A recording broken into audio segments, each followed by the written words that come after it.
Энэтхэг улсын Кочин нисэх онгоцны буудал сэргээгт эрчим хүч ашиглахаар мянган нарны эрчим хүч цуглуулагч хавтанг нисхийн зурвас замын дэргэд болон дээвэр дээрээ байрлуулан байгаль дээлтэй эрчим хүч үйлдвэрлэх салбарт шинэ стандартыг тогтоож чаджээ.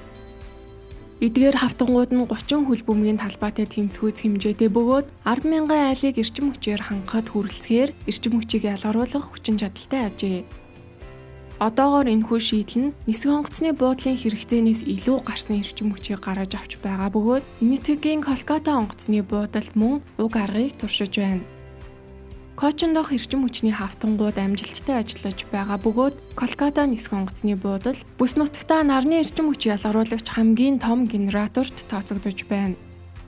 Энэхүү сэргээгдэх эрчим хүч хэрэглэх шийдэл нь зардал бага, мөн технологийн дэвшлиг өдөр тутмын амьдралд нэвтрүүлсэн онцгой аргад тооцогдож байна.